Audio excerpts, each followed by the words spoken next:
you can rest in October. That's my advice. Every day, one foot in front of the other, never stop until it's dead.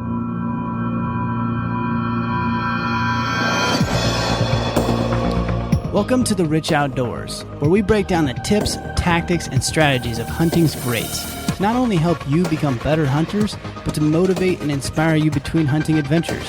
For more about us, including additional resources on our guests and links to everything we cover in the interview, check out therichoutdoors.net.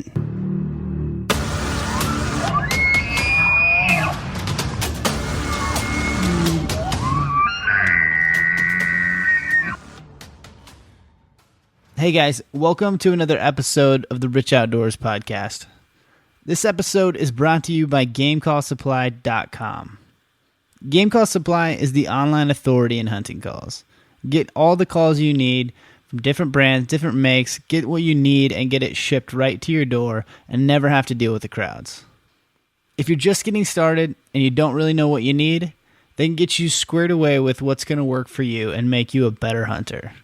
They also have tips and advice on elk calling, what to use, when to use it, lots of information on the site. So check them out and use coupon code TRO to get 15% off your entire order. So if you're new to the show, I'm your host, Cody Rich. And this podcast is a hunting podcast about breaking down the top hunters in the industry and really in the hunting world to figure out what they know, what they've learned, and what they're doing differently that we can learn from and that we can apply to our hunts to become better.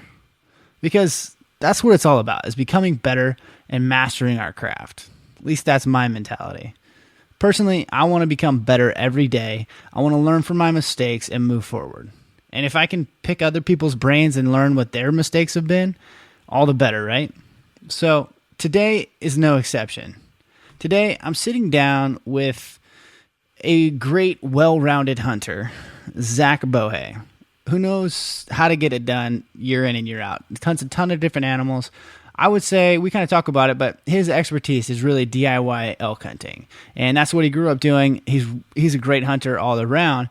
But we talk about what it is that the 10% of successful hunters are doing that the 90% of unsuccessful hunters aren't. And if you're not familiar with that, the old adage, and the exact percentages may be off, but they say 10% of elk hunters kill 90% of elk. Well, we want to break down and figure out what the top 10% are doing that we can improve upon.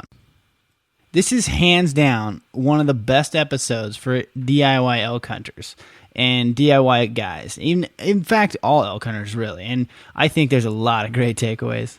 And I know I have a few buddies that still have not figured out this whole podcast thing. And maybe they just haven't developed the habit of listening to a podcast.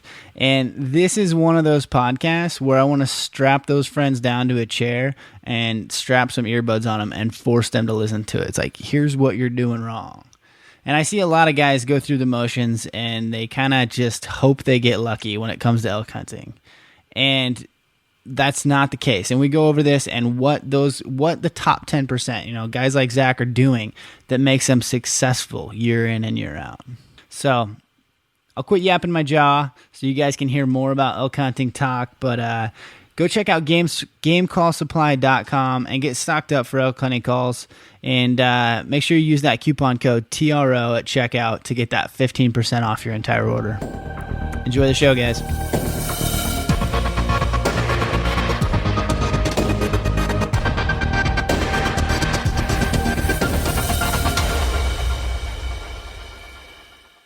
Hey, Zach, welcome to the podcast. How we doing? Good. How you doing tonight? Pretty good, pretty good. So you just got back from Wyoming, big scout trip. Yeah. Did it go all right? Go as planned, I should say?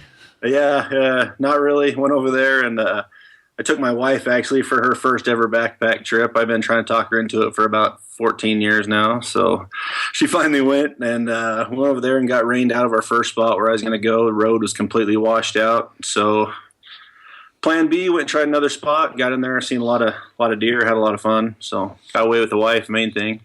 So is she completely opposed or completely for it now?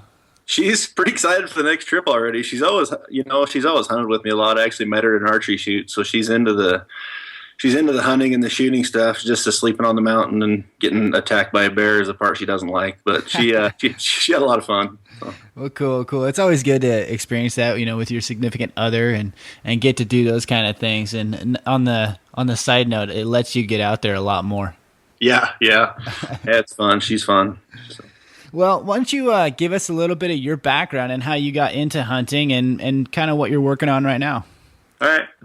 Well, I'm just from a little town in Idaho called Arco, and I just grew up. My dad had an archery shop growing up, so I was pretty much obsessed with shooting bows from when I was just a little kid all the way up. And my dad and my cousin Reed and a friend of ours, Kirk, and these guys were all really good elk hunters.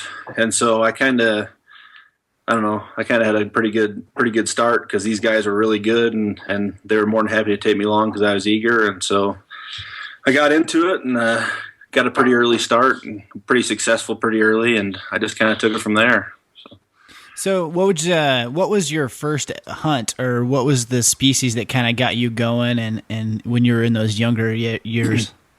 Oh, it was elk all the way for me. I mean, my dad and those guys had come home from archery season, and I was already obsessed with bows. Like, I was shooting a bow when I was 4 years old. So I was obsessed with elk, and those guys would bring elk home, and I couldn't wait to go. And so legal hunting age in Idaho was 12, of course. Well, it's 10 now, but it was 12 at that time. And my first day out, actually, I was only shooting 47 pounds with a PSE USA Spirit Junior. And so Dad said no more than 30 yards. That was tops. And first day out, he called a spike in, came in, and laid down at 40 yards away.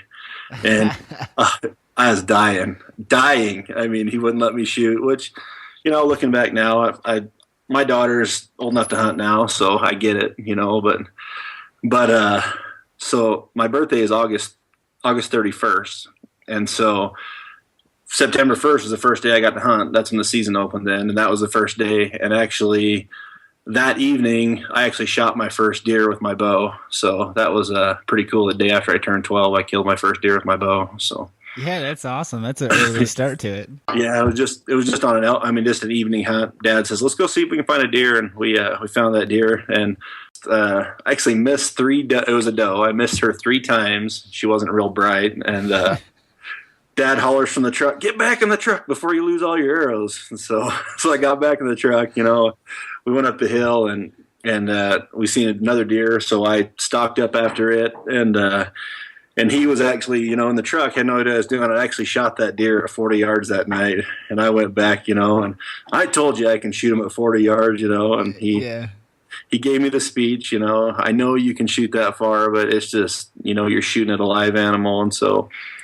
looking back, I mean, I killed her, but I probably should listen to my dad, I guess. So did you get an elk your first year, or how long did that take? I did, and I killed my first elk when I was, it was my 3rd season, actually. I killed my first elk, so I killed just a nice 5-point, and my dad and our friend Kirk were both watching. I mean, the bull walked right out, and I was a cocky 15-year-old kid, of course, and he walked out there, and I absolutely just drilled this bull at 36 yards, and he went over and tipped over, and I turned around like I told these guys I was going to kill the first elk, and I absolutely lost my mind. I couldn't talk to him. I couldn't stand up. I couldn't do anything. So I made a great shot, but in hindsight, I was probably pretty lucky because I'm pretty shook up after that. So yeah. So if you could go back in time and give yourself some advice, in those younger years, that 15 to 20 time frame, I know we were all kind of like, we knew it all. No one had to tell us anything. But if you could go back, what would you tell yourself, when you were first getting started into bow hunting? I was talking to my wife today, actually, because I knew I was going to be talking to you tonight. I was talking to her today on the way home from Wyoming, and I think the thing that sets me why I'm more successful than some guys, and most of the guys, I know a lot of guys that are really good elk hunters, and I put one foot in front of the other every day. You know what I mean? I never give up, and I think that's, if I could tell myself anything when I was that young, is just keep going every day. Just keep hunting hard, because every day you're out there is just another chance you're going to have. Yeah. Yeah, and we kind of talked about that, and kind of what we wanted to talk about is that, you know, they say, I don't know what the statistic is exactly, but they say roughly, 10% of hunters kill 90% of elk. And it's probably pretty true. There's a lot of guys. You see guys that kill consistently every year Yep. in and year out. So what do you think the biggest part of that? You think it's just determination and putting one foot in front of the other? Or what do you attribute to those top 10% killing the 90? Well, I mean, you have to go every day. I mean, like putting one foot in front of the other, that's a huge thing. But these guys that I see and I'm friends with a lot of these 10%er. I guess I've kind of surrounded myself with the successful guys. I don't know if it's subconsciously or not, but the main thing is just these guys that are killing them every year. They never stop thinking about it. Some of these guys pick their bow up August 1st or August 15th, and they go out and they fling a few arrows and they go out hunting. Guys I know, myself, that are killing them all the time, they're shooting their bow all year long. They're constantly researching new areas. They're constantly researching new gear. They just never stop. They're just always figuring out how they can be better. And for some reason, I know there's guys that don't kill elk every year that do these same things, but these guys are they never stop preparing for September. And I don't know, that seems like that's the 10% of the guys to me. So what is the 90% doing that the 10% isn't? That's I'm sure that's a tough question to answer. I know a lot of these guys are working hard, and especially you see it on social media now. These guys are doing all this train to hunt stuff, and and these guys they're working their butts off too, and it's hard to say what sets a guy apart when you're both standing on the same hillside on a general season tag. What makes that guy going to kill it and that guy's not? And man, I don't know the answer. That's a hard question to answer. Yeah, it is a hard question, but I think it boils down to a lot of different things, and there's determination is probably a big one. Physical fitness is probably a big one. Yeah. And ability is probably a big one. But at the same time, I think it's a culmination of all of those things. It's never like one thing. It's not that these guys have some secret spot. They're putting a lot of effort into their spot, but it's not that they have some secret spot, No.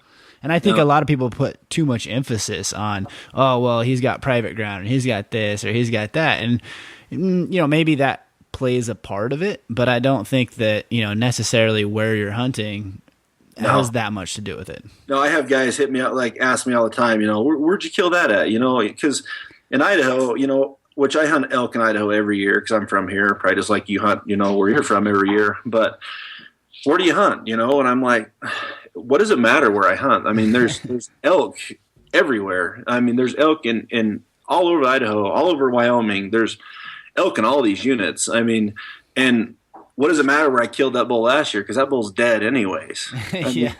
And I don't think, obviously knowing your spot, that helps me a lot too in Idaho. I know my spot, and so I know where to go when they get pressured, or I know where to go and be in the morning when it gets daylight where there'll probably be elk. But also, on the same note, I've never had trouble going to any other state and getting into elk fairly quickly because I've done my research ahead of time, so I don't think you can put too much emphasis on where somebody's hunting at.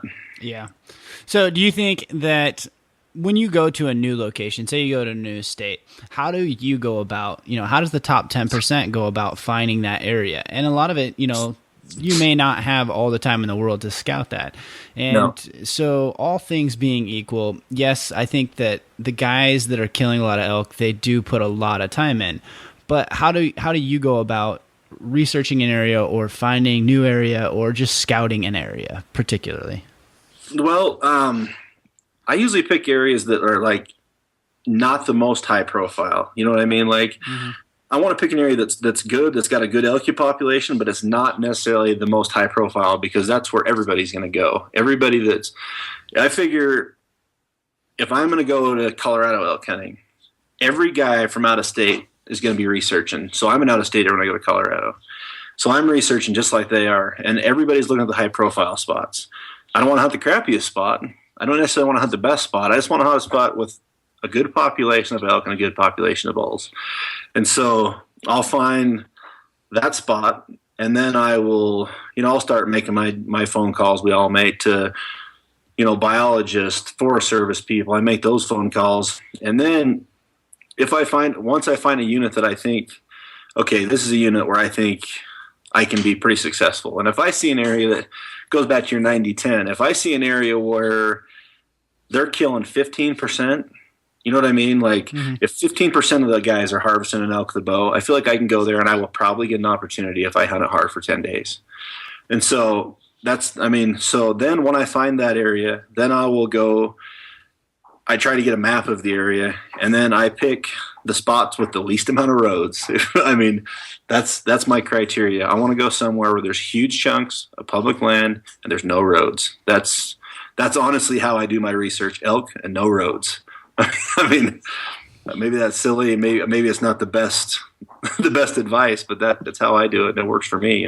Yeah, no, that's good advice. It's a good baseline. But do you find that when you have areas, you look at a unit, and everyone who's hunting that unit is going to look at the same maps, and they're going to go, okay, here's the biggest chunk of land with no roads in it. And I've found that a lot of times those areas, that one particular area, it's like, okay, there's no roads in this giant chunk, is going to have the most people because we're all thinking the same thing. And it's funny because I've been 12 miles back and ran into 9 people before daylight. You're like, I thought I tried really hard, I'm way back here, but all of a sudden everyone's in that spot. So do you usually have a plan B, and how does that look, or what's that look like? I always try to have a plan B no matter what.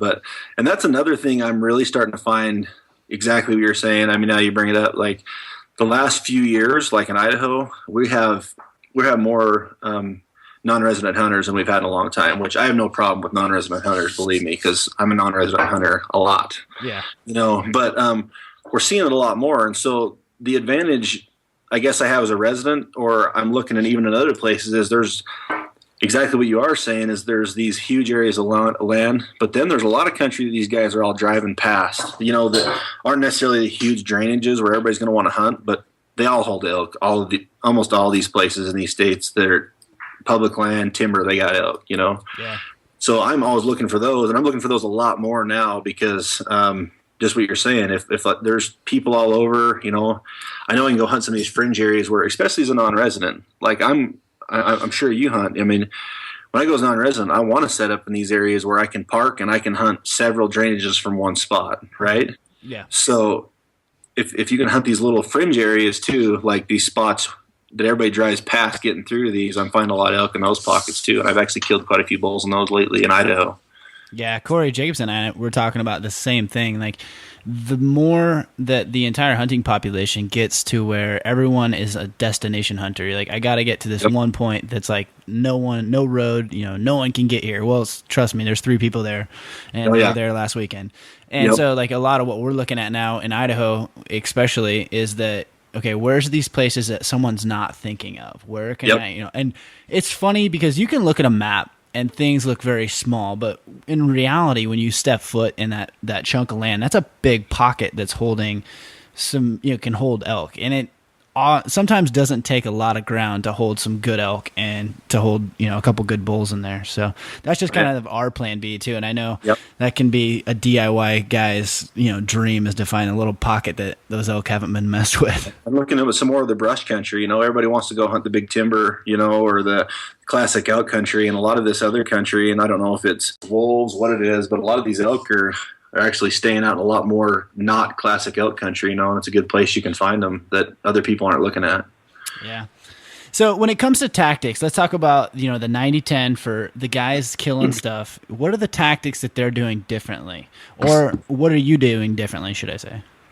That's another thing I was talking to my wife about today is I noticed that elk hunters, like, these guys are really successful. They can hunt anything. And the reason these guys can hunt anything is because, if you're a mule deer hunter, for example, which I love hunting mule deer, but mule deer, these guys, like, they see the deer, they watch it bed down, you know what I mean? It's kind of the same thing every time, where elk hunters every day, they're either, they have to call some days, they have to stalk some days, they have to ambush some days, and so that's, I think some guys get stuck in a rut, just like I'm going to go up this hill. I'm going to call here. You know what I mean? And I've been stalking a lot the last 5 years, especially. I stalk a lot. I mean, I pack my ground blind. I've packed, you wouldn't believe the place I've carried a ground blind just because like it's not working this week. You know what I mean? The elk are just not, the elk aren't working. So we got to figure out something. And so instead of sitting in camp or hiking the same ridge every day, calling, you know, I'll pack my ground blind into some trail where I know there's elk crossing back and forth. Or if I see a bull, instead of calling at him, I'm like, I'm just going to stalk him this time. You know, I'm just constantly changing up my tactics to just do whatever I can instead of just beating my head against the wall, doing the same thing over and over. I'm doing something every day to try to make it successful. One of the things I've found that I've been doing, and it's I beat my head against a wall because sometimes I'll change a tactic. Like I'll be calling and it's just not working. And so I'm like, all right, now I got to do something different. I'm going to change it up. And then I change it up and I feel like it doesn't work. And man, I should have done this or I should have done that. Should have did what I was doing earlier. Something to that effect. Do you ever find that when you change tactics and things aren't going right, you start to second guess yourself? Oh yeah, it's easy because I love calling elk. I mean, I've done it my whole life. I mean, I was calling an elk with my dad before I was old enough to hunt. You know, I mean, it's why we all love elk hunting. It's because they bugle and they make a lot of noise, and you know, but so when I started stalking elk, or sitting in a ground blind or whatever, you're thinking, man, I could be out chasing elk and bugling right now, you know, but I've also found that if I stick to these tactics, that I am getting shots. I mean, I killed my biggest bull ever out of a ground blind in Utah. Yeah, I mean, and not because, I mean, I was in Utah. I hunted in Utah I actually won an elk tag in Utah in 2009. I didn't draw it. And I just was down at that convention, the Western Hunting Convention. We just went down there dinking around. I threw a little bit of money in the pot and I won an elk tag. And so I went down there and it opened, the hunt opened August 12th for archery, which obviously is very early. Yeah. But I went down on August 21st, and we started getting into elk, and they were bugling like by the 25th. It was insane. I mean, we were in screaming bulls every day, all day long. I mean, I'm not all day long, but every morning, every evening, we were in screaming bulls. And I hunted 18 days, and 15 of those days I had a 5-pointer bigger bull within 30 yards. I mean, so it's not like I wasn't an elk, you know, but I was having a hard time getting the big bulls away from the herds, you know, and I decided I was going to Utah. I was going to kill a big bull. And so we walked into this spot and we were calling elk, and there was just this spot just annihilated with elk sign. And all of a sudden there's these two little seeps, and there wasn't a lot of water. And I thought, I'm putting a blind right here. Like, I had never done nothing like that. And it was in 2009. So the next morning, we dug a spot out, a really steep hillside, dug a spot out, hunted the next morning, called another bull in. It was just a decent 6-point, nothing I wanted to shoot. Packed that blind in there, put it up, and it was 3 p.m. My dad went with me. And it was only probably 2.5 miles, so it wasn't a killer, but packing a 20-pound blind wasn't very fun. And got in there, set up, and by 7 o'clock, I was exactly what you were saying. You know, what am I doing? I should be chasing elk. You know, we've been getting an elk every day.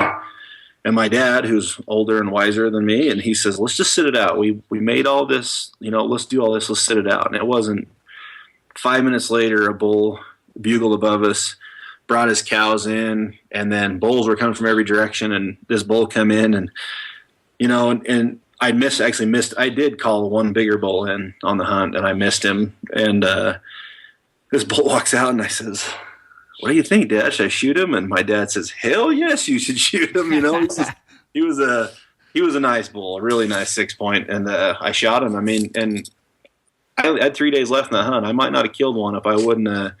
If I would have just keep calling the bulls in, because I was having the time of my life. I mean, they were coming like crazy, but I wasn't getting the big ones. You know what I mean? So what's that thought process look like for you, and how do you make that decision? You know, it's a tough decision to be like, let's just sit. And I know I've been there where I've tried to sit on hunts, and you just feel like the whole time you're burning daylight.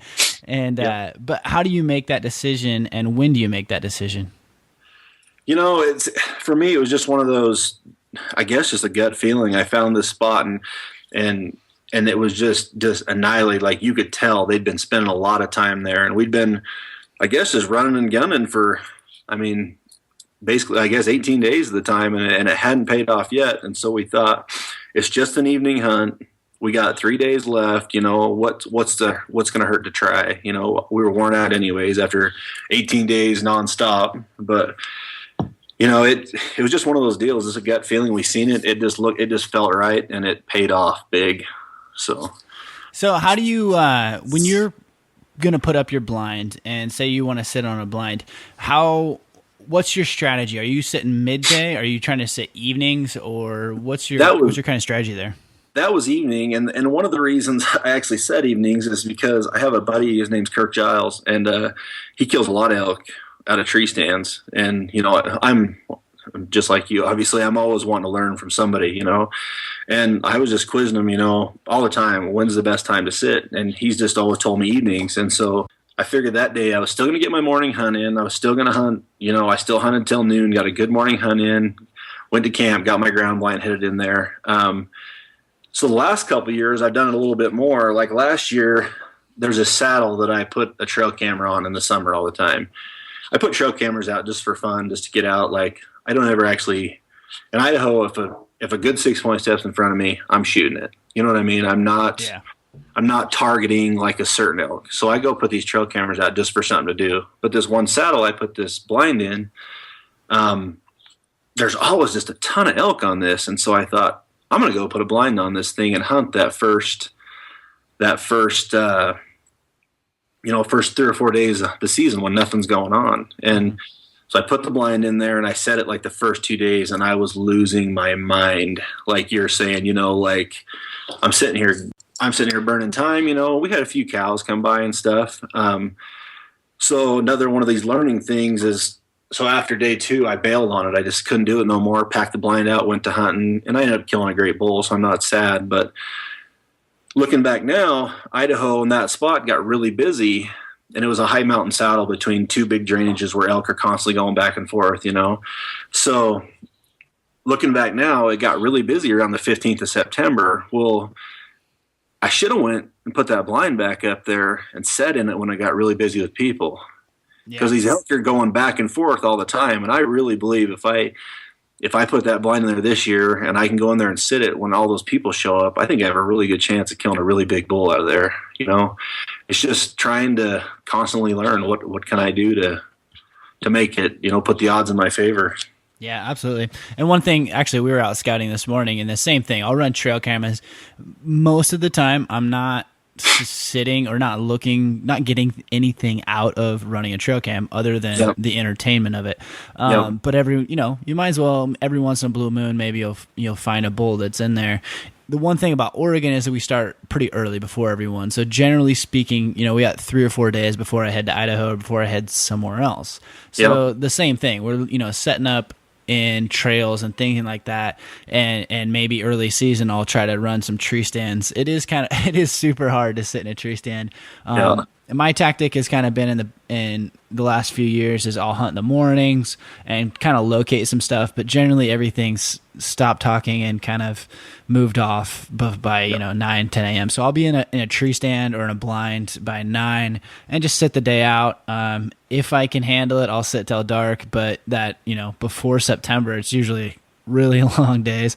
So not always, you know, sometimes I'll get out in the evening and try to, you know, find some other elk or see what's going on. But if you're not doing anything else in late August, that's a good tactic. Just, you know, if you have some trails or have some stuff, a lot of those elk are still in summer patterns. You know, they're not hitting it hard. So that's part of that 10% mentality too. I mean, other guys like, man, the elk quit bugling. Let's go to camp. You know, and the guy that's probably going to kill an elk is thinking, what can I do right now when nobody else is doing it? You know what I mean? And sitting on your butt, like 90% of the time, you're right. Probably nothing's going to come by, but all it takes one. I mean, one will walk by and everything changes in a hurry. So. Yep, wasn't doing anything anyway. Yeah. So as far as calling tactics, what do you feel that the 10% are doing what do you feel the 10% are doing differently than the 90% when it comes to calling tactics? You know, I mean, I see a lot of guys aren't good callers. I mean, I've listened to some of your other podcasts, like with Phelps and stuff. I mean, making good elk sounds is a big thing. You know, I mean, a lot of guys, you hear guys out hunting all the time just making terrible elk sounds. So, I mean, I think you need to be really good with your calls, and I think you need to be really good with the diaphragm call, because, I mean, that's my personal thing, and I know some people can't blow them, but to me, the standard elk call, like a Primo's Terminator, you know, they're a great call, and they call a lot of elk in, but every guy that blows them pretty much sounds the same, you know. So making good elk calls with a diaphragm, with an open reed call, you know, things that you can make your own. But the biggest mistake I think people are making right now is overcalling, especially on heavily hunted public land. Mm-hmm. Just calling, and I think it's a huge mistake a lot of times. Does that happen within locating, or are you referring to cow calling, or where are these guys making their mistakes and overcalling? Just when, you know, like locating, I don't think, I mean, bugling and cow calling, I'll bugle to locate. I'll use an open reed cow call to locate, you know, and really blast it out there to locate. But just when they get in there, you know, that's this thing that comes with time, and that's what a lot of these 90 or these 10% guys have, is they've got more time in the woods. They've got more up close experiences with elk, and that, I guess, there is what the key is learning from those experiences and learning how to read the elk. You know, if there's a bull just eating it up, you know what I mean? If there's a bull just eating it up and I don't feel like he's leaving, I'll just let him have it. I mean, I'll scream in his face. I'll make cow calls. I'll make it exciting. But if he's being real timid, I mean, I'll back off and I'll just call a little bit, you know, and call real sparingly. And those, a lot of times it'll get their interest and they'll come in. But like, for example, just to give you an example, 2 years ago, right at dark, I shot at a good bull, and it was right at dark, and the bull kind of ran up on the hill and just stood there. And I want to make sure, I thought I'd shot underneath him, but I want to make sure I'd shot underneath him. So I went back to camp. I came back the next morning and I pulled in there, but I waited till daylight because I wanted to be able to see if there was blood where he was at. So I pulled in there, and there was two guys ahead of me, and they were heading up the same drainage. And I thought, well, I'm just going to give them some room, because I shot at this bull low in the canyon. I thought, I'm just going to give these guys some room, and then I'll just kind of come in behind them and go check out, you know, if this elk was there. I got up in there where this elk was at, in pretty short order. I found my arrow, no blood. You know, I mean, I'd missed the elk. This guy, no lie, bugled 200 times in 2 hours. Wow. And that's not an exaggeration. I mean, and whether he was locating or what he was doing, I have no idea, because I couldn't hear nothing else going on, but it was at least 200 times in 2 hours. And he was hurting himself as well as anybody else that wanted to hunt that drainage for quite a while. You know what I mean? Yeah. I mean, so even locating, I don't bugle like crazy, but I'm not afraid to bugle or cow call, but when you're moving in on an elk, sometimes less is more, in my opinion. So when it comes to stalking, and how do you make the decision between when to call and when to stalk? Or is that kind of just, hey, calling hasn't worked, so I'm going to switch to stalking? You know, stalking is, I guess, I don't think I've figured out elk hunting by any means. Like, I'm going to learn forever. But if I figured out one thing more than other, is how to call elk in. And so stalking is kind of like something I decided to do about 5 years ago, and I'm having a lot of fun with it. So pretty much now, and I guess not just I'm having fun because I think it's effective, but if they're in the open and I can see them and I feel like they're in a spot where I can stalk, I am going to stalk them, especially herd bulls. You know, if it's just a raghorn, which I don't really hunt raghorns anymore, nothing wrong with anybody that does. I'm just not interested in them right now, you know. But if they're in the open where I can see them and I don't feel like they can easily see my approach, I am going to stalk them every time. This is how I go about it now. I feel like these big bulls they're just getting too keen to people's calls, and I stalk all the time, actually. So pretty much if you see an elk before you know how it is. You're locating an elk, or locating through a canyon, if you hear it, it's one thing that's kind of already been initiated. But a lot of times we're moving along and you just happen to see an elk or you see a cow or something. So in those situations, say you see a cow up on a hill, are you kind of waiting to see how that unfolds and if there's a bull there? Yeah. Or what's your strategy? Yeah, I mean, I'm going to wait to see if there's a bull, and especially if there's a good bull. I'm going to, I'm obviously going to try to wait and see what they're doing. If they're moving like crazy, I mean, sometimes you just have to move in and call. But if I don't feel like they're in a huge hurry, and I can get a view on it. But a lot of it, stalking comes down to terrain with me. If they're in thick timber, I mean, if they're bugling nonstop, I'll stalk. You know what I mean? But I don't know if you're seeing that anymore, but I'm not seeing elk bugling nonstop a lot anymore on public land. They're kind of in the morning for a while, and then usually in the evening, you'll find that bull once in a while that bugles all day. But, but if I can see an elk that I think I can keep tabs on, like I can actually keep tabs, like see him throughout my stalk, you know what I mean? Not just like in thick timber, I'm going to call to him. Maybe I shouldn't, but I'm going to call to him. But if they're in the open or I feel like I can see him on the way in, I'm going to stalk them more than likely. Do you feel like that when you're hunting those elk in the open country versus some thicker country, that changes how they react to calls, or have you noticed much difference? Oh yeah, I mean, I think when it's open, it's like you're on the edge of a clearing. If a bull can see, he can see 200 yards across there. Obviously, those bulls will come sometimes, but if calling, I like to be in the timber where they pop out, and I can see. I mean, I like them to pop out when they're within 70, 80 yards, so they only have to come a little ways, or stalking. I feel like in the wide open, it's pretty tough to, I usually won't even attempt it. I mean, I guess I would if it was my only odds, but only chance, but more than likely I'm going to stalk him instead of trying to call him across wide open terrain. Yeah. I think that's one of the biggest mistakes that 90% of people are making is that there's setups. They come into a setup and it's like, oh, this is a perfect spot. Well, it's 60, 70 yards across an opening, and that bull is not going to cross that opening. So one thing to remember, and I mean, obviously this, but anytime you're doing the calling, make sure that as soon as he can pop out and see, know that he's not crossing an opening, just like he's not going to cross a danger zone. So always look at those danger zones as how it's got to be your shooting distance. Yeah, like in like setups, just while we're talking about like setups, that's another thing I don't think guys think about. Like when I have a bull coming in, like, and all of a sudden he hangs up, you know what I mean? Like he's coming, like I know he's coming, I can hear him coming, I can see it coming, and he hangs up. If he leaves, I usually go try to figure out why. Like when I started doing this, it was probably about 10, 12 years ago. I was calling for a bull for my father-in-law, and it was opening day, and this bull I called, and he was just coming on a hot trot down the ridge. Like, this bull is smoked. He's going to run right out in front of Evan, and we're going to drill him right here. And he was coming, and all of a sudden, he just hit the skids. Like, wind was perfect. I know he couldn't see us. We weren't moving. He just hit the skids and left. And I'm thinking, why in the heck did he just leave? Well, there was a little bit of trees in front of us, and I couldn't see on the other side of those trees, but I could see the hillside he was on. It was a good setup. I mean, it seemed like a good setup.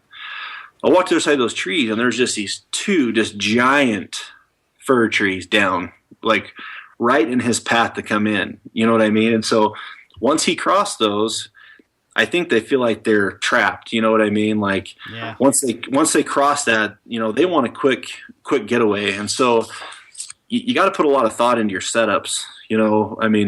Make it the easiest possible they can come to you without them seeing you. And I think a lot of guys, these guys that haven't done it, they haven't killed a lot of elk, they're not thinking about that stuff. They're just thinking, he's answering, I'm going to keep calling. So what's your ideal setup? I mean, you got a bull located, he's pretty hot, you're moving in, you're kind of at that point, okay, I'm going to sit down, he's going to come here, it looks right. What looks right to you? I'm kind of the same as you. I don't want huge openings. I want somewhat open timber. Like I want enough timber behind me, breaking me up, that they can't see into it. So when they do come and view me, they're thinking, okay, that call's coming from there. I guess this is what I think they're thinking. I guess that call is coming from there, and that there could be an elk there. I can't see it, but there could be an elk there. But I want enough wide open shooting lanes, obviously. I want good lanes, just kind of broken timber. I don't want it super thick because I want to be able to shoot, but I don't want it wide open because they can see everything, same as you're talking. I just want it where it's kind of broken timber, but good cover behind me, so they can't. So they can't see in there. They have to come down there to find out if there's an elk in those trees. Yeah, he's got to be able to look and not see where it should be, and that's the biggest problem. Is that they're going to be able to pinpoint within 2 to 3 feet of where that call came from. So he's going to come around the corner and he's going to look. It should not be right at you. You should probably be call and then move. But B, it should also not be somewhere that is obviously there's not an elk there. So he's going to know exactly where that call came from. Yep. And the other law that's in place there is that anytime you set up, 20 feet farther would have been the perfect setup. And every time. Right. I almost catch myself like I'll be hunting with somebody and they'll be like, what were you doing up there? And as an elk's out there, I know he's not close enough. I'm down there moving all over the place, just trying to get that 20 feet that makes me feel like I have a better view, or a better spot that he's going to walk without him seeing me, And I've been using decoys a lot more the last few years too, and that's helped me a lot with what we're talking about. So when he comes in, he sees the elk instead of me. And I don't know if you've been using decoys, but once they see him, it's over. Like they lose their train of thought.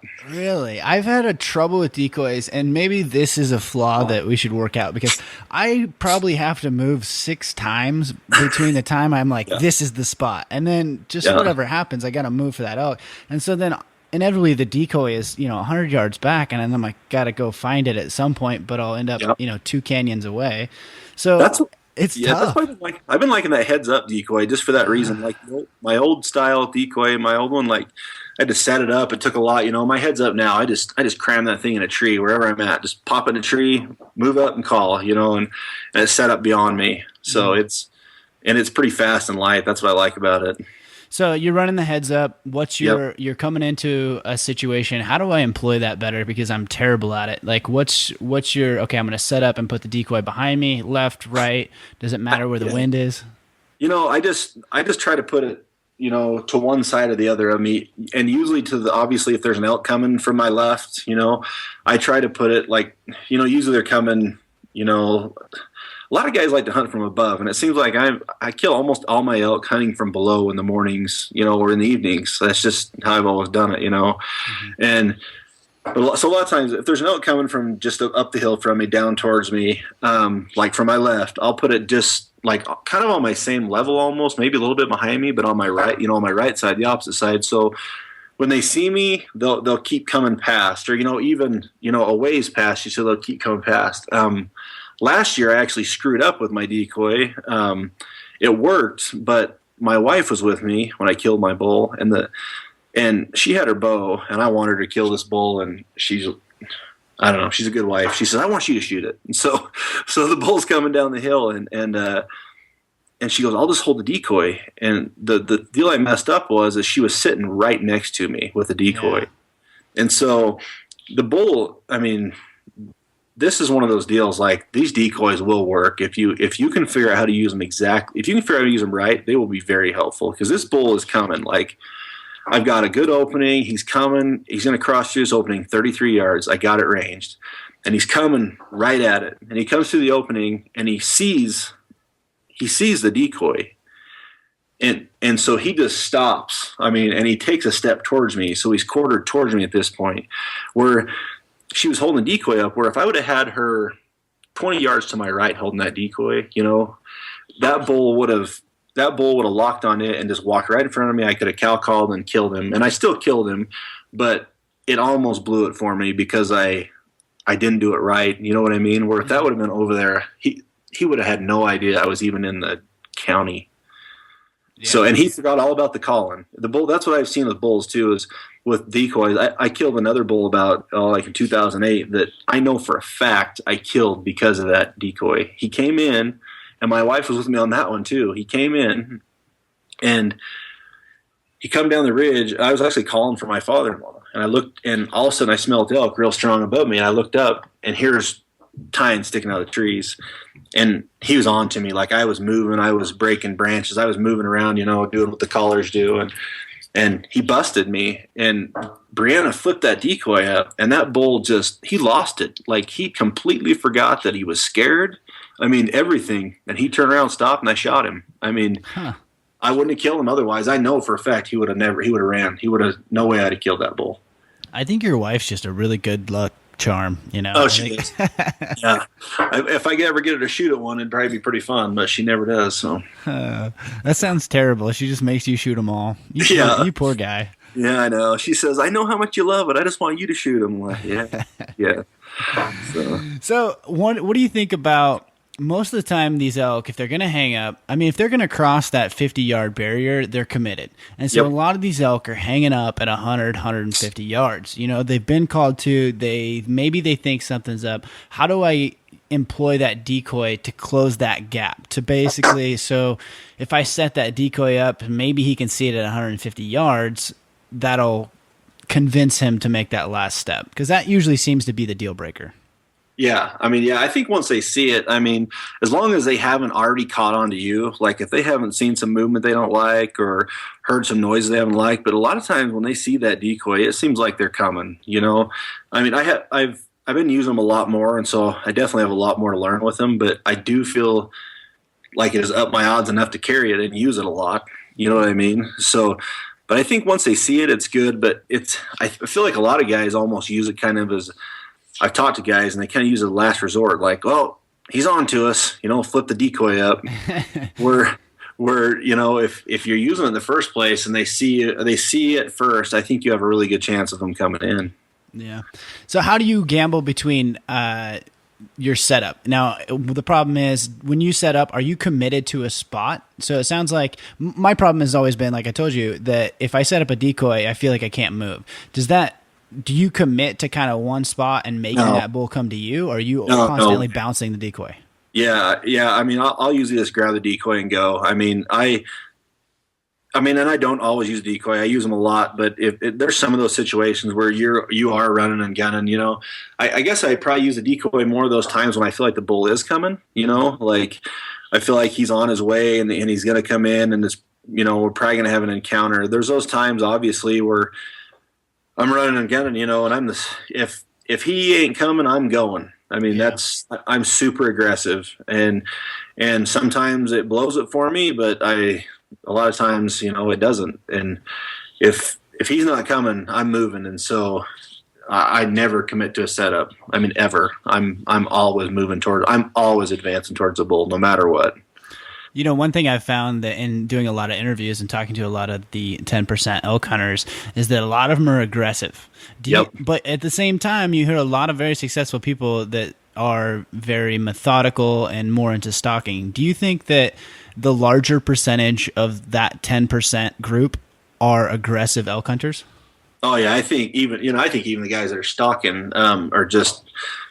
The thing with elk is elk are big, they're noisy, they're smelly. I mean, they make a lot of noise and they're aggressive. You know what I mean? And so even the guys that are stalking, if I'm stalking, if I'm calling or not, I'm not too worried about making noise. I'm not too worried about, you know, as long as they're not directly seeing like me in the wide open or hearing me making metallic noises, you know what I mean? Like release clanking on your bow or stuff like that, you know.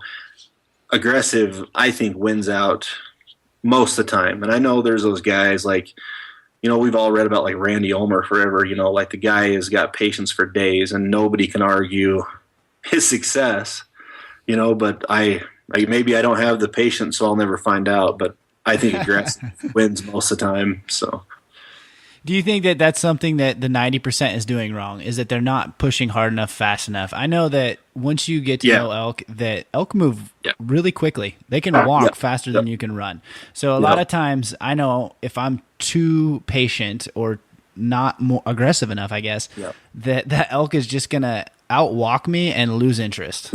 I've kind of always had that mentality. You know, I called a bull in. I had a buddy when I was right out of high school, and he wanted to take up bow hunting. He went with me, and it was like 3 days in a row I called bulls into him. We had a great year, and we called like 3 bulls into him. And every time he wouldn't draw his bow, you know, the elk could be there, and he would feel like he was going to see him or nothing. You know, after the third day, I just kind of sat down and had a talk to him. I'm like, "What's going on, man?" You know, he's like, "I was afraid. I thought that bull was going to see me." I said, "What happened?" The bull ran away regardless of what you did. You know what I mean? So you might as well have tried to draw your bow. And, and the same thing goes for what you're saying. If the elk's leaving, you might as well try to catch them. I mean, you might as well be aggressive and try to get in on them, because either way, they're probably going to leave. Yeah. So, I mean, I'm not an advocate of blowing every elk out of the country, within good reason. Within good reason, make sure the wind's right, and try to be smart about it. But I go at them every chance I get. I go at them. Yeah, you get that bull that'll he wants to play, but he's been messed with. Yep. He's been messed with, and sometimes you got to come at him hard. And I've been known to run, chase, just challenge bugle, break every branch that I ran by, just running right at him because hey, something's got to give. Yeah, on that Utah hunt, another thing about mixing it up, on that Utah hunt, we've been chasing that big bull that I did miss on that hunt. We've been chasing him for like 5 days, and he would just run from us. And we'd finally get him there. Like, we'd get in there close to him, and he just wouldn't come. He wouldn't come. And my buddy Joe was with me. He just went along. And finally I said, we're going to get on top of this bull, and you just sit back there, and you just rake the trees, And we got in that bull and we started cow calling. He was about 30, 40 yards behind me. I was doing all the calling. He's like 30 or 40 yards behind me.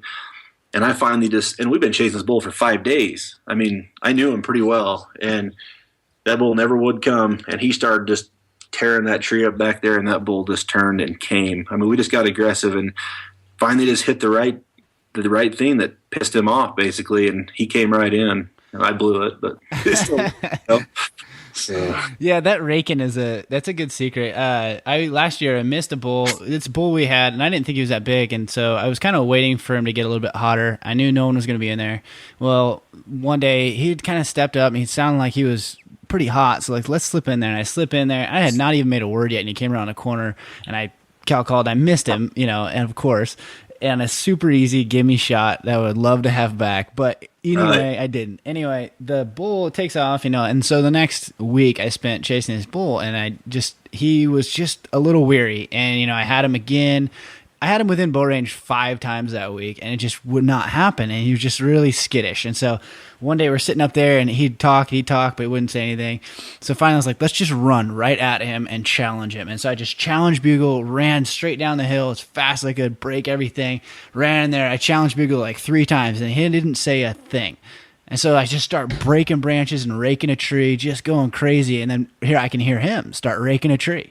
And so then it just worked from there. And, you just had to get super aggressive with him. And we just start raking, and again, slipped to 22 yards. And it was so thick, that Idaho country, that I didn't have a shot at 22 yards full draw. I just couldn't find a lane, man. If I would have had any lane, it would have been done. And that's another one of those things, most guys aren't doing that. You know what I mean? Most guys would never in a million years think, I'm going to run straight at that elk and make all sorts of noise, because most guys think, these guys think that's going to send that bull around to the next country. Well, that's what another bull's going to do. You know what I mean? Yeah, he didn't really know what to do. He didn't make a noise. And at first I thought maybe I just blew him out of there. Because I challenged bugle like 3 or 4 times. And it's like, I know I'm under 100 yards. He's got to be right there. Yep. And he just didn't do anything. And so I was like, God dang it. So I just started breaking limbs. And sure enough, he started rubbing. He never said a word, but he starts rubbing. And then from there it progressed. And then he got, to where we were bugling. But he knew something was up, and he couldn't resist. Yeah. Yeah, that's fun when that works like that. Yeah, until you get to 22 yards and don't have a shot. Yeah, that hurts. So let's break down the last thing, and that's gear. And there's a lot of gear going out there, and sometimes it can be paralyzing for a lot of new guys. There's just so many options. I don't know what to do. What are the 10% worried about, and what are they not worried about? And maybe what is the 90% overthinking when it comes to gear? Most of the 10% guys I know are not, as far as like your bow setups. Is that what you mean? Or are you talking about everything? Well, it could be everything, but I know it's bow setups. There's just so many options out there. Bow setups, I think a lot of these guys are too worried about speed anymore. Archery just went so much speed for a while, and I still want to shoot a bow that's somewhat fast, but I just feel like if I shoot I shoot a little bit heavier arrow, it's going to penetrate better. It's going to be quieter, which quieter is always good, when you're shooting. But I just a bow you can shoot accurately. I mean, these guys are so worried about speed and they lose everything, But also, when you are shooting a little bit slower bow, heavier, you got to worry about the trajectory in the trees and things like that. But most of these guys I know are just worried about shooting good, forgiving bows. They don't care about 330 feet per second. They care about a good forgiving bow that shoots 280 feet a second that's going to have awesome penetration when it hits an elk at any angle. You know what I mean? Not just the perfect situation. They want it if it's quartered away, if they want it, they want the arrow to drive through. That's the guys I see. That's what they're worried about. I mean, that's kind of where I'm at. I would say that, over the time I've kind of just leaned towards a heavier arrow. Yep. I tend to lean on deflection concerns, and the same as what you see with the argument between a 223 round and a 308 round. Yep. Anything that's a lot lighter is going to deflect a lot easier. Obviously, yep. the energy, like you said, though, the trade-off is that arc that you get, yep. and sometimes you can lose that. And so the irony of that is you could deflect on something that you wouldn't have. Yeah, yeah, that's right. So what about gear not specifically, but overall? Like, what's your concern? What do you like? What do you dislike? What do you not care about? Where's your priorities? I'm a gear freak, so I mean, I'm not a very good guy to ask that question. Like, I completely almost redid all my gear this winter, like from top to bottom almost. I mean, I always want the lightest. I want it to function, but I want it to be light. So I want to have the best gear that doesn't weigh a ton. So I mean, like day hunts or any hunt really, I'm just trying to lighten my pack as much as possible, but still have good gear, and so, but I carry everything I need to stay out there. So, I mean, I'm using a lot of KUIU now because I think they're making awesome, gear that's lightweight. I use a lot of First Light base layers because I think First Light base layers are probably still the best out there. You know what I mean? They keep me hunting in all temperatures. I mean, is that the kind of things you're wondering about? I mean, yeah, I just know you know your gear inside and out, and you've done a lot of gear reviews, and you're big in the Western Hunter and those things. And I was just kind of curious what your mindset, your mentality, and all that is behind your gear.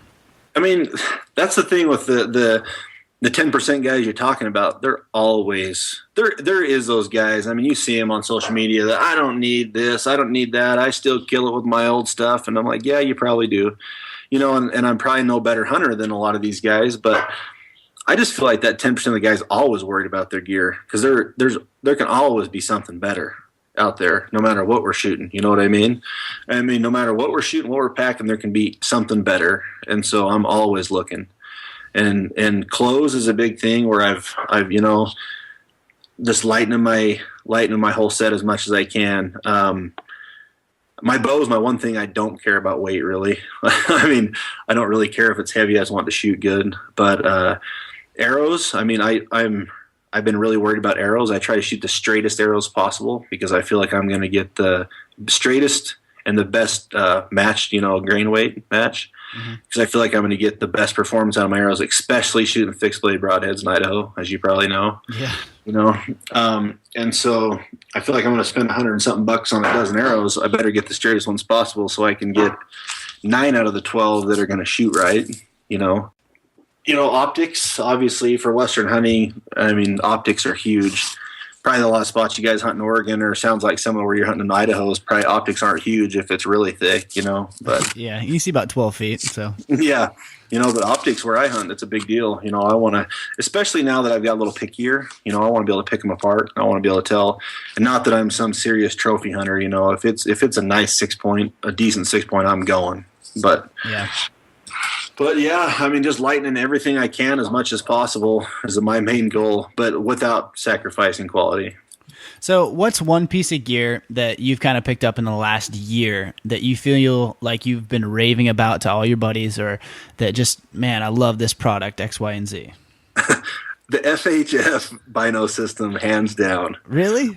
I love that thing, man. It's just like my wife calls it my fanny pack. She makes fun of me all the time. I'm just like, I love this thing because I was constantly. So the bull that I told you I missed, that the guy came in and called a bunch on top the next day. Yeah. I told him just called and called and called. So this bull, I was actually stalking a big herd bull that had a bunch of cows. And it was open, and I was moving in on this bull, and the bull finally, it was getting close to dark. The bull finally turned and headed up the ridge away from me. Well, I had my rangefinder in my hand, and he was like, when I came over the hill, it was kind of getting closer dark, and so I pulled out my rangefinder, and he was like 80 yards. I'm like, well, he's gone, and he's going straight away. It's 15 minutes till dark. It's wide open sagebrush. No chance. Like, it's gone. So I set my rangefinder down beside me to pull my binoculars up and look at this elk. Well, I thought, I'm going to bugle at this bull. I know he's gone, but I'm going to bugle just to see what happens. Set my rangefinder down, bugled. All of a sudden, out of the draw below me comes this really nice bull that was trailing the herd. I went to grab my rangefinder. It's gone. It had rolled down the hill, so I finally guessed a yardage shot underneath him. So I sat out on this deal. I actually wrote a review about rangefinder holsters in the last Western Hunter or elk hunter. I remember which one it was. just because I was so pissed about these situations I keep getting into. So I set out to find the best system, and that is the best system I found because I love it. It keeps my binoculars there. There's no tension when I'm glassing. My rangefinder is the most handy thing ever. I love it. I carry my knife in it. I carry extra calls in it. My wind checker. I mean, it's empty my pockets, and it's just awesome. So that's the number one piece of gear. No, it's good advice. I actually been looking at those because I run the S4s. Yeah, the S4, which is good. The downside is I had to kind of MacGyver a system for my rangefinder, which works great, and all I did was kind of just make it so the strap on the side would hold my rangefinder. However, when you range something, it's a little bit hard to put it back in with your bow in your hand. So when you're working an animal or you're moving in and you go to put your rangefinder in, it just doesn't work like that, and so then you're dangling. And that's kind of the downside to it. So it's good to hear. I might have to try that now. I love that thing. Another really cool thing, just while we're thinking about it, that I actually got this last week and I use it this weekend that I am in love with is I got the Outdoorsman tripod system. Okay, I've had it for several years now, and it is, obviously I'm affiliated with the Western Hunters, but besides that, it is the best tripod system on the market, period, for hunters. But I'd never had have you seen their the binocular adapter? Have you seen that? Yeah. The Outdoorsman? Yeah. So I'd never glassed with my off a tripod. Have you ever glassed off a tripod? Yeah, I do, but I'm kind of curious where you're going with this.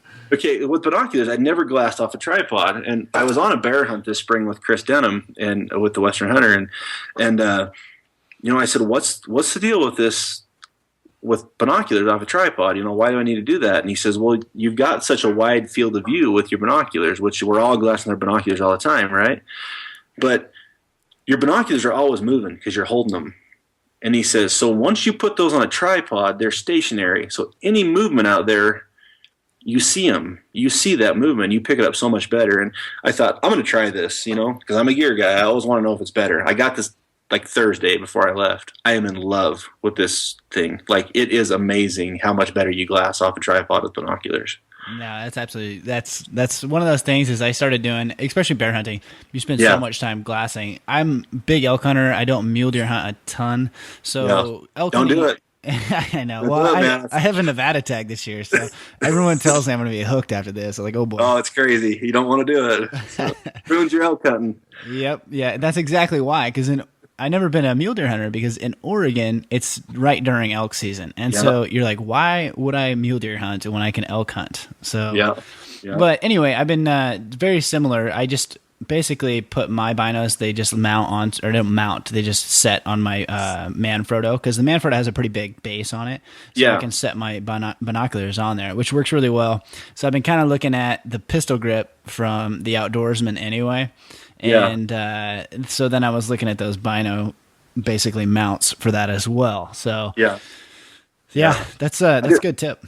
I just got that new micro pan head is what I got with mine. I was using the pistol grip, and I like it too, but I got that new micro pan head, and I feel like I can use it a little better with my binoculars. So what size tripod are you running on your Outdoorsman? I'm using the medium. The medium compact would be nicer sometimes, but it's just a lot more money, and it's just, I guess backpacking I really would like the little bit more compact one, but I get by with the medium one. I like it a lot. So. Yeah, that's what I was wondering is if the medium, because the medium compact goes out to the same size. Is that correct? I think it actually goes. It might go like a little, just like an inch or two shorter or longer. I don't remember which one, but it compacts quite a bit smaller. But I think it's like $200 more or something, $150 more or something like that. So your medium works pretty well if you're at sitting, but not necessarily anything above that. No, I don't. I've never had a tripod that I could glass standing up. I would like to have I'd like to have the tall for when I am by my pickup. I could glass, but I just get by at the medium. I just get by at the one because I'm a poor man, and that's how we do it. So. Hey, well, the reason I ask is I was wondering how tall the small one is. I don't think it's. I think the small, I think I could get away with it on the backpack hunt. There's probably times I'd be like, man, I wish this was taller, but the weight savings, just like any backpack hunt, we have to make some sacrifices to make it work. But I think it would be, if in a perfect world, I'd have all three, but I don't think that's going to happen. Yeah, no kidding. Well, that's the reason I ask, is because I was looking at one for the backcountry type stuff. I have the Manfrotto, which works great anywhere else, but it's it's a lot heavier than, say, the compact or the small. Yeah. Alrighty. Well, what's last but not least, I guess, what's one piece of advice for all the 90%ers all of us 90%ers out there to get into the 10% group? What's your one piece of advice overall that covers it? That's it. Oh man, that's put me on the spot. Man, I don't know. One piece of advice. Just never stop preparing. I guess that would be it. Never stop trying to figure out. In everything, just never stop thinking about what can make you better for this hunting season. I don't know. I'm sure you probably want a better answer than that, but that's... Well, if it works, great. But if I don't get better this year, then I'm going to blame you, man. Yeah. But, I guess my one piece of advice probably comes back to what I said at the first. You only get 30 days. Some guy, I don't know how many days you get. Some guys only get 10 days. You can rest in October. That's my advice. Yeah. Every day, one foot in front of the other, never stop until it's dead. Alrighty, we appreciate it. It should help us all get to that 10%, I suppose. Yeah. I don't know, man. I hope so. So if we want to find out more about you and maybe track down some of your reviews and things like that, where can we find out more about that?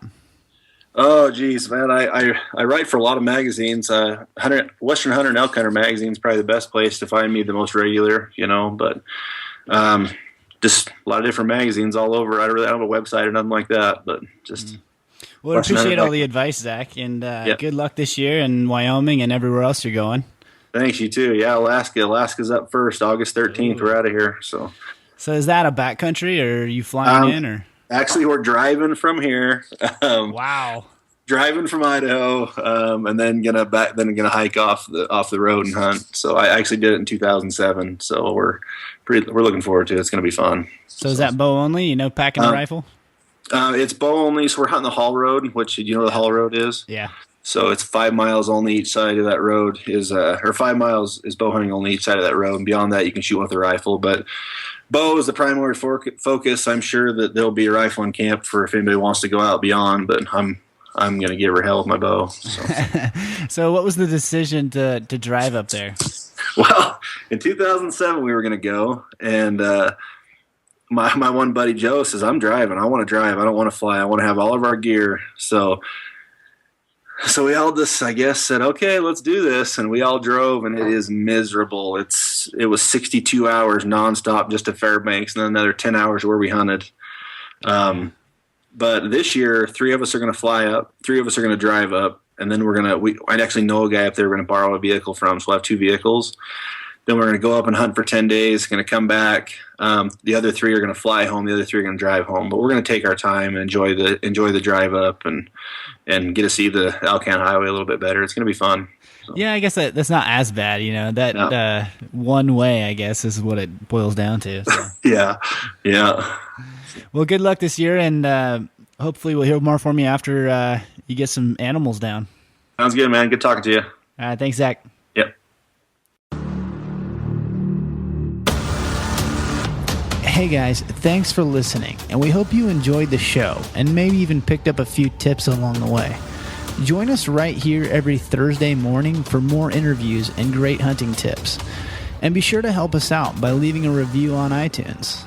For more information about this show and the rest of our guests, check out the show notes for links and additional resources on our website, www.therichoutdoors.net.